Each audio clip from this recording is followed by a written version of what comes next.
Good evening, ladies and gentlemen, and welcome to another episode of The Package Tourist, hosted by yours truly, the Package Tourist, the magical mystery tour called life, Matthew DiBiase.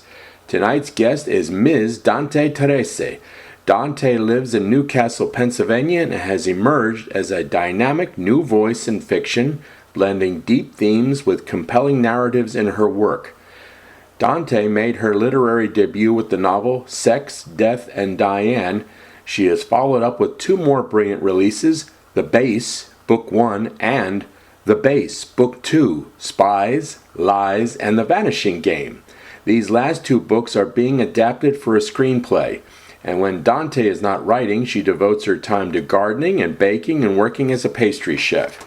Tonight, we will pay tribute to Dante's writing career.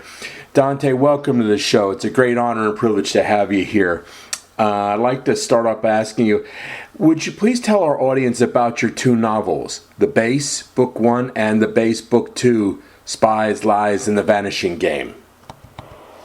Well, that's part of a series that I started to write, and it's sort of suspenseful fiction with a side order of science. Some people may say like science fiction, but I call it like suspenseful fiction with a side order of science.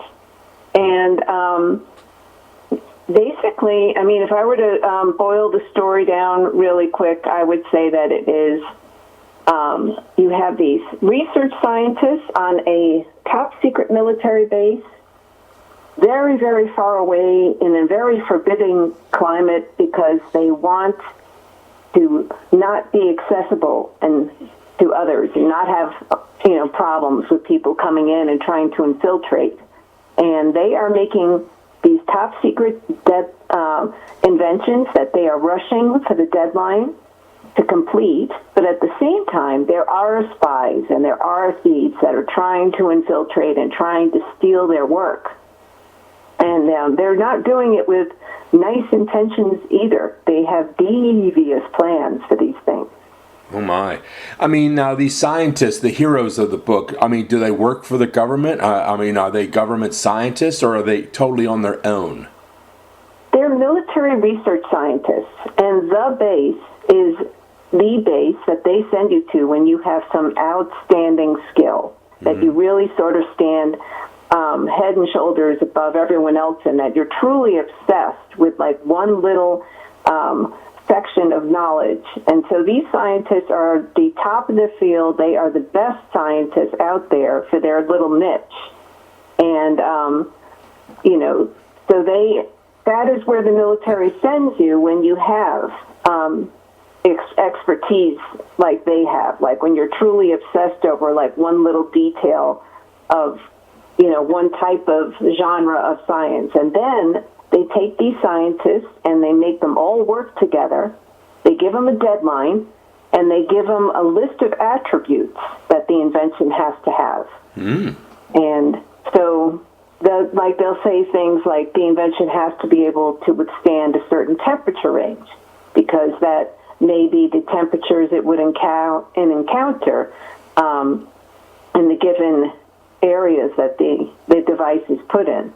They may say other things about the device, that it has to be like waterproof. It has to be able to detonate if it's in enemy hands and things like that. And so they'll give them about 20 points that they have to complete. And when they are creating this device, they have to make sure that these attributes are all in there.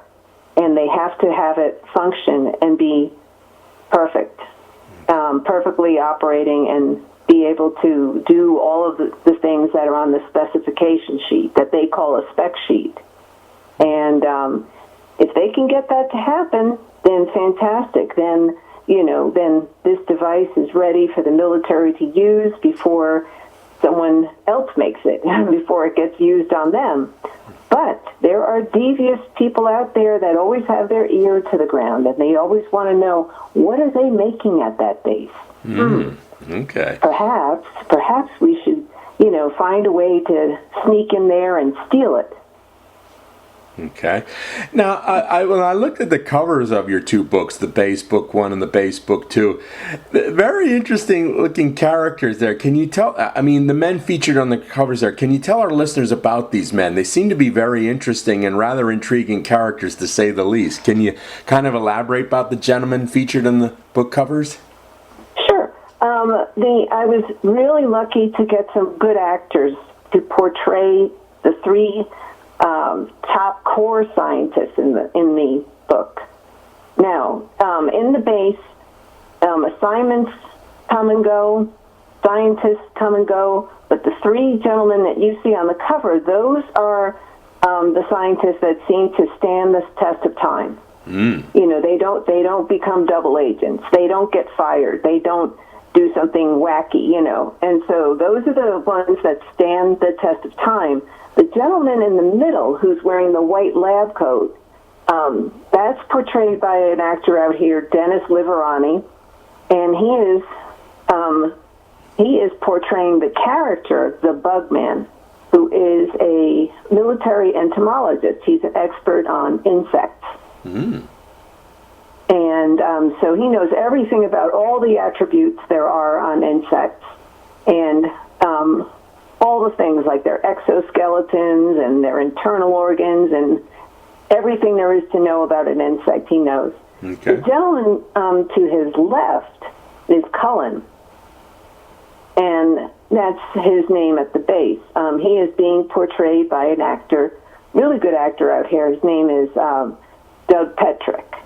And so Cullen, his expertise is in creating artificial and self-replicating cartilage. And and so that stuff comes in really handy, but it is something that everyone would want to steal, because not just he can use it in the military inventions, but there's, as you can imagine, there's a lot of medical applications that this thing would be great for. Yeah.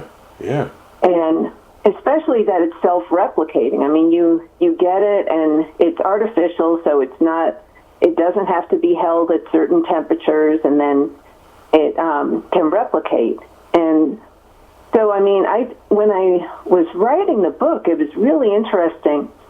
There was so much research out there that when I was doing my research that was sort of falling into the lines of some research that has just started in the outside world. And so artificial cartilage, I mean, you know, maybe we'll see the day when you don't need a knee replacement, when they just give you an injection. Okay. And that means, you know, that's going to put some physical therapists out of business, but, you know, but Cullen, you know, he'll have a job. Yeah. Now, the scientist all the way to the right, great actor, his name is Roy Lee. He is portraying Mr. Clark. Now, what Mr. Clark can do is he can animate anything that you create. If you were to create, like, an artificial spider, he could make that thing walk, and he can make that thing talk, and he can make it, you know, do anything according to demand. Oh, my.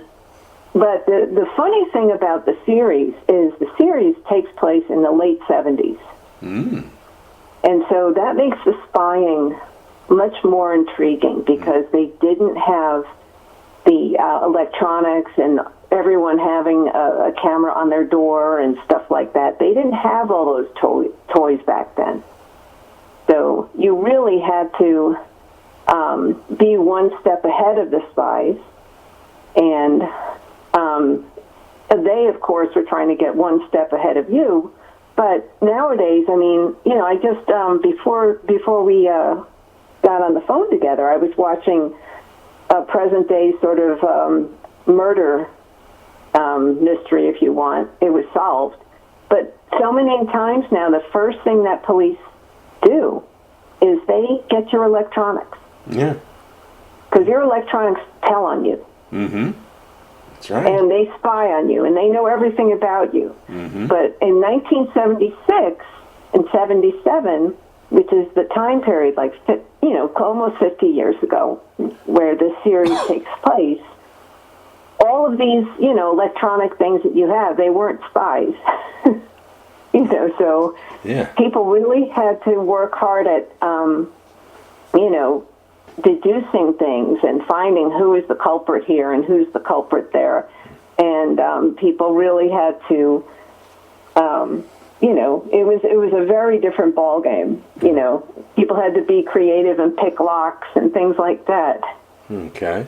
Espionage back then was far more labor intensive, you could say, right? Oh, yes. And then it also leads itself to a lot more humorous things. I mean, you can imagine now it would be harder for someone to be a double agent. Because you couldn't do that type of sort of spying work and stuff on the same devices. You would have to have a different set of devices for all of your nefarious activities. And then you'd probably also have to keep them separate because, some devices, I had to get an RFID wallet because apparently there's a lot of skimmers in some of the supermarkets out here, and apparently they can read your card even if your card isn't in there. Yeah. And yeah. Okay. Now, Dante, you say you're working on a screenplay. Now, with regards to the screenplay, have you been asked to write a screenplay based on the base, or are you writing the screenplay on your own volition and hoping that some production company will, buy your screenplay and bring it to the screen? I mean, can you tell our audience about the status of your screenplay? Sure. We're actually shooting a trailer right now. Oh, wow. Yeah. And the difference between a trailer and a pilot episode, initially I was encouraged to shoot a pilot. But a pilot is, the first episode of a series. And so you're really introduced to just a fraction of the characters there. If you think of how long a television series episode is, it depends on if it's an hour-long show or a half-an-hour show. But if we're going to call it an hour-long show, it's maybe 40 minutes of content, and the rest is commercial. Yeah. And the last 3 to 5 minutes is supposed to tease you and make you want to see the next episode. And so if I were to just do a trailer, not a trailer, I'm sorry, the pilot episode, if I were only doing the pilot episode, you'd just be introduced to just a fraction of the characters. Okay. Nowadays, a lot of the series, I was advised to do a trailer because that introduces you to a broader spectrum of everyone who's in the series. Okay. Now, and, go ahead. Sorry. Mm-hmm. Go ahead. No, you're okay. Now, when this trailer is completed, where will we be able to see it? Can you tell us what channels, what platforms or channels we can see this? Could you share that with our audience? Absolutely. The trailer, along with the books and everything like that,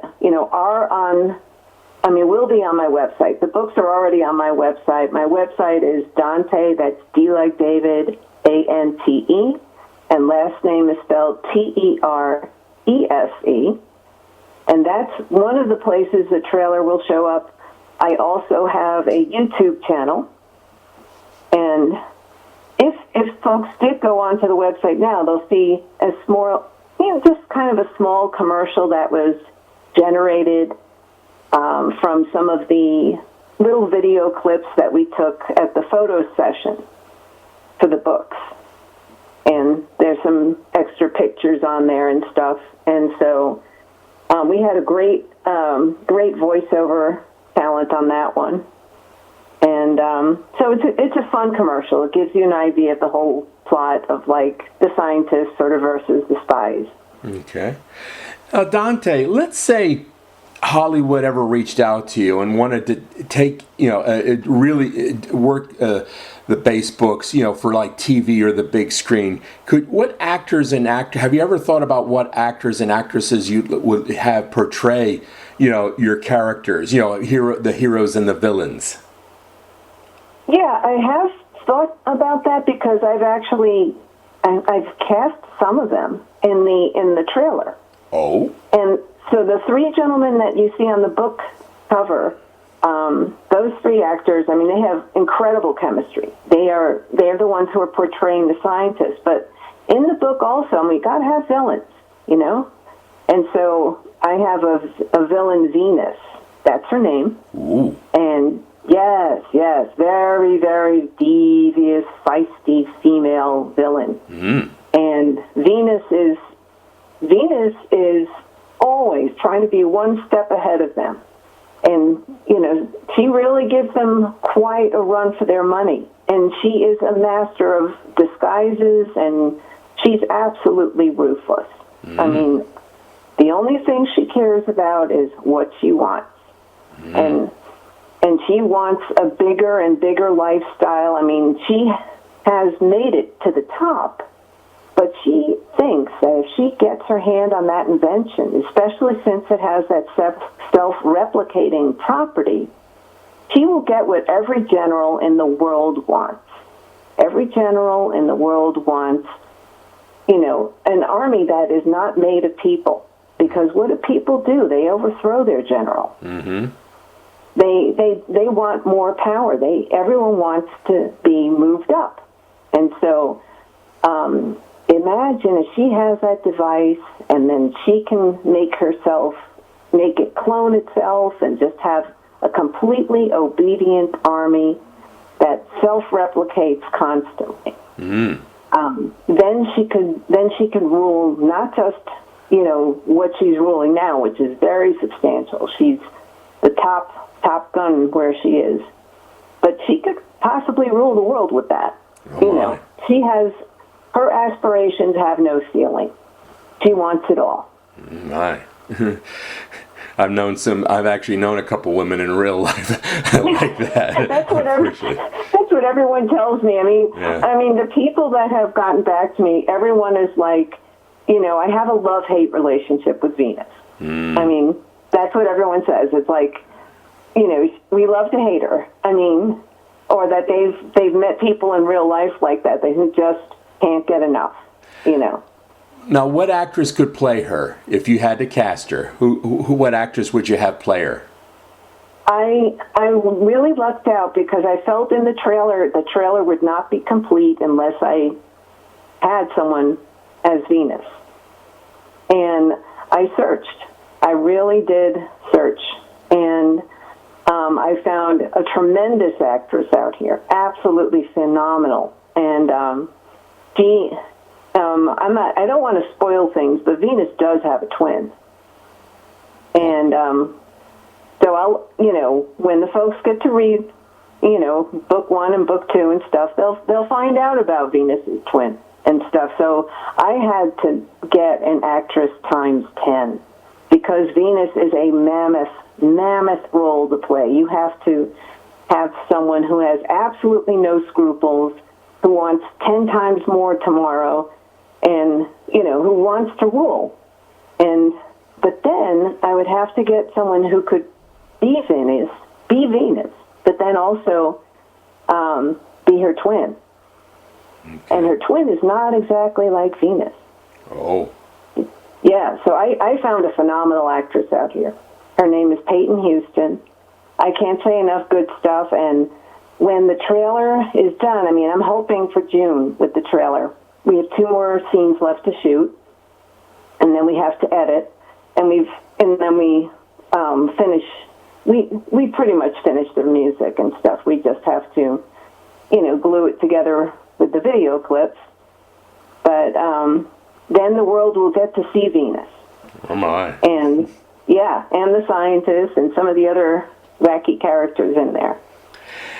Is there an element of comedy in the base books? I mean, when I look at the cover, there seems to be a suggestion of a certain almost ludicrous quality. Hopefully I'm not off base in saying that. I mean, is there like comedic elements in the stories? Yes. Okay. Yes, absolutely. Because some of the, you know, nefarious individuals who decide, okay, I want to steal this thing. Well, what happens if you steal something and you have no clue how it works, and now it's in the back of your car? That might not end too well, oh my. You know. Yeah. And so And then there's other things, like what happens if you succeed in breaking into a lab and now, this is the same lab that the bug man works in. So I'll let you, think about what might be in that lab. Do you really want to break in there? I mean, you might actually do better getting a day job. You don't want to deal with some of these things, Yeah, be careful what you wish for. Yeah, so there is a lot of humor. There is a lot of silly things that happen because, people do stupid things. I mean, there's sort of an undercurrent of good and evil, and, every now and then somebody gets their comeuppance. But it isn't like the old Hollywood thing that's really getting kind of boring where someone just pulls a trigger. That's boring. Give me a couple of insects. Oh, wow. Okay. Yeah, that's a game changer. Okay. Let's change pace now. Let's discuss your debut novel, Sex, Death, and Diane.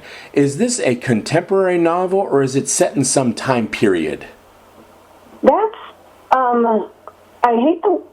one time I said semi-autobiographical, and someone bit my head off. They're like, that is not a word. Okay.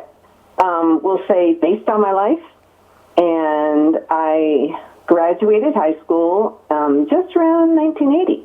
Mm-hmm. In the early 80s, I'll say. And it was a very, very wild time because all kinds of things were just not staying in the box. People were just busting out, and there were a lot of demonstrations. There were a lot of social movements. There was great music, absolutely great music. Yes, indeed.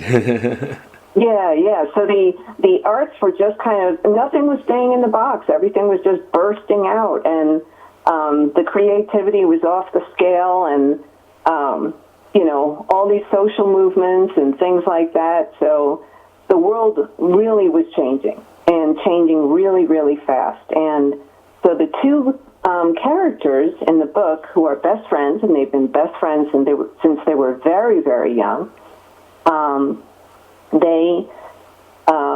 They're graduating high school when all this is starting to burst out, and they live in a town where nothing ever happens. So you have these two girls. They live in a town where nothing ever happens. One of them stays in the town where nothing ever happens. One of them goes to the big city to go to school, and something happens. Okay. Now, in the book, it said these two characters deal with a public health crisis, and of course, during the early 80s, the world was dealing with AIDS, HIV/AIDS. Yes. Did you lose any friends to HIV/AIDS in the 80s? Sure, we all did.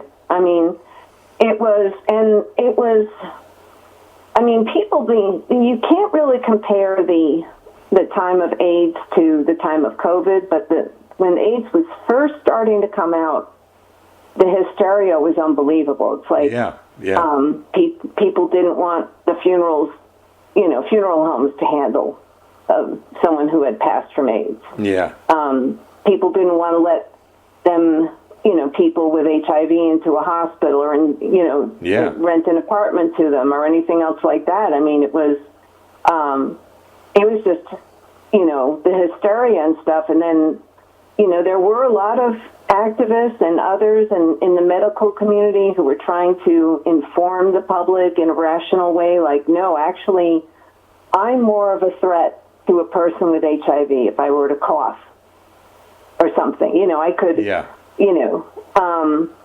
the difference between an immune-impaired person rather than, someone who's not immune-impaired.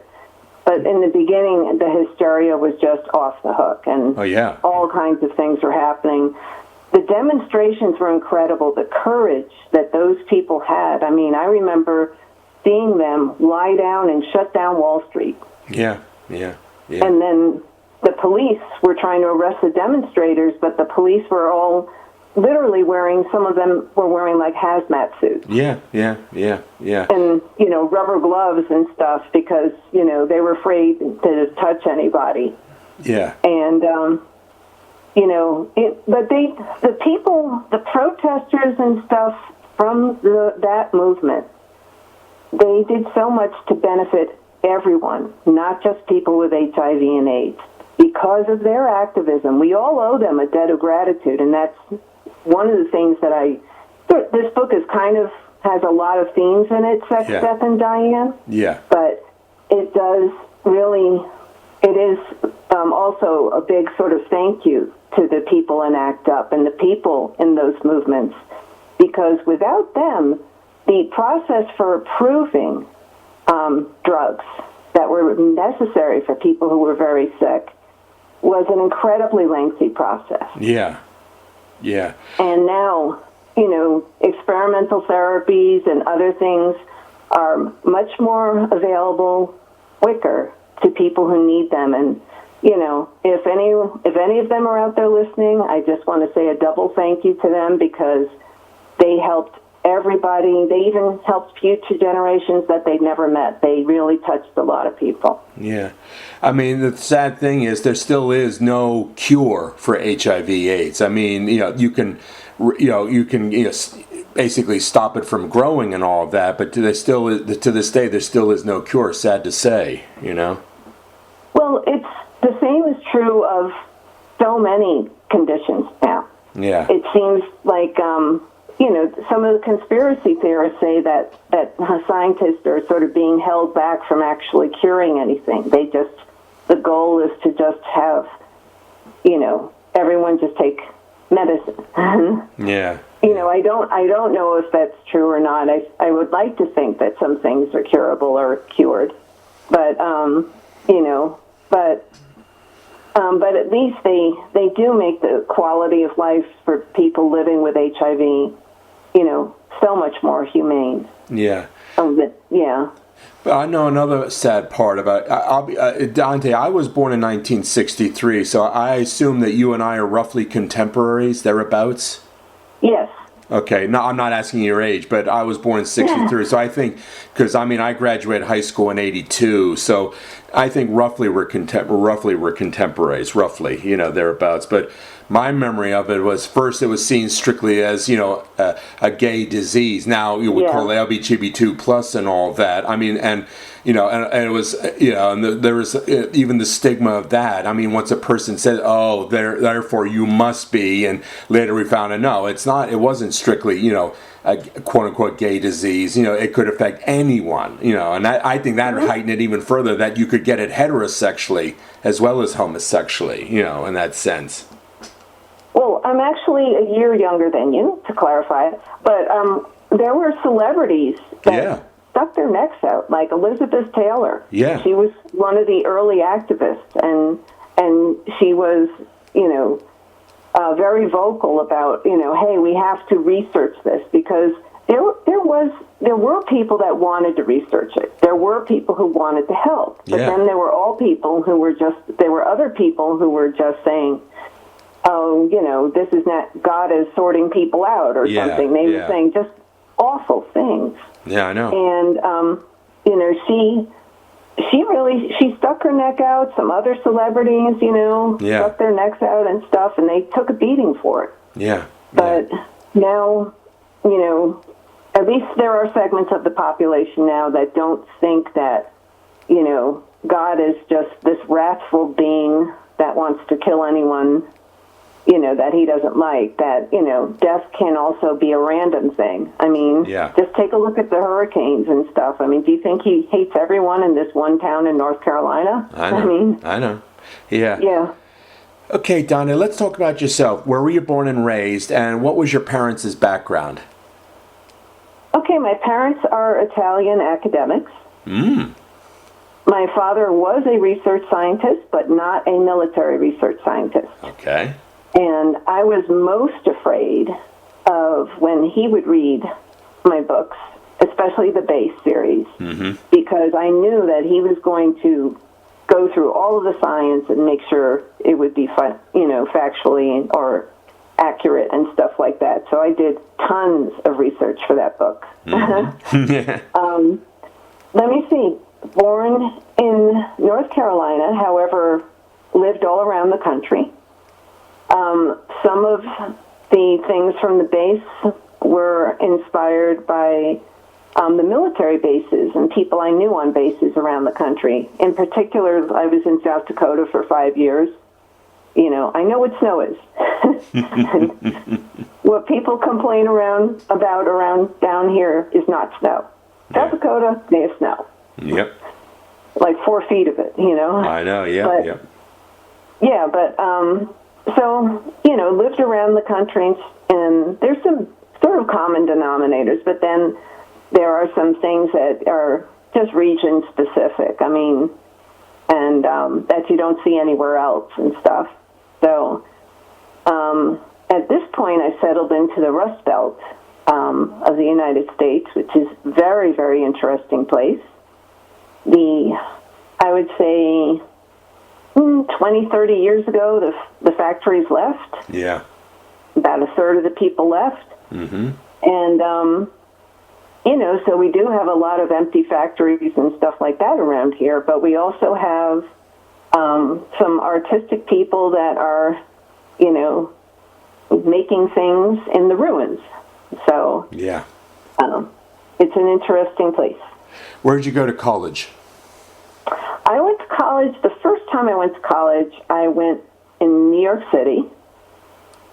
And that was, you know, that was during the height of AIDS activism and stuff like that. I mean, that's where a lot of sex, death, and Diane, you know, truly happened. I was there to witness it. Yeah, you know? yeah. And just really, you know, that everything was just exploding at once. It's like, you know, downtown, people were staging a die-in, and they were blocking off Wall Street, and then I'd go back to the dorm, and then everyone would be running out to see, like, Blondie at a club before, you know, they really exploded, but they were starting to explode and things like that. And so, you know, it's just very, very vibrant, alive time, 24 hours a day. Yep. Now, you state you love gardening. What are your favorite? Have you visited any historic gardens? What are your favorite ones, if you have? Any faves? You know, Pittsburgh has, I think it's called the Botanical. I think that's what it's called. I mean, I had been there a few years ago, and they have incredible stuff. And then I had been to the New York Botanical Gardens. That's massive. You can't even see it all in one day. The one in Pittsburgh, there was a plant that only blooms once every 100 years. Ooh. And it kind of looks like a very big sort of Venus flytrap. Yeah. So at the time, I was living in Pittsburgh, and everyone wanted to be there when this thing bloomed. So we all went over, I think it was Phipps, that's the name of their botanical garden. Yeah. So we all went there, and, you know, everyone bought tickets, you know, to see this thing bloom. And we're all around it. I mean, they have it roped off, you know? A century plant, right? Yeah. Yeah. And so anyway, so, I mean, I was lucky. I mean, I'm small, and I wasn't exactly in the front, but I was close enough when everyone started shoving and stuff that I got closer to the front. But when this thing bloomed, I mean, it smelled so bad. Oh yeah, I think I remember that. Yeah, it gives a foul odor. Capital foul. That's 100 years. That's 100 years of funk right there. I mean, it was like, I'm like, I paid how much to get into this? I mean, why did I do this to myself? Yeah. Yep. Now, Dante, whenever I interview an author on my show, I always love to ask this standard question. When you were growing up, who were your favorite authors? And of those favorite authors, did any of them light the spark inside you to become an author, or perhaps influence your writing style? You know, I think Jimmy Carter, the former president Jimmy Carter, really was a standout to me. And his one book, his autobiography, An Hour Before Daylight, that was just incredible. He grew up as in a family. They had a peanut farm in Georgia. And I've actually been to the area, and is it Plains, Georgia? It's a very small town, very remote area. Yeah, I was there myself. Yeah, and you know, he had such humble beginnings, but they had such a work ethic. I mean, farming is not the type of job where you can, you know, stand in the corner and text all day. You know, like people do now.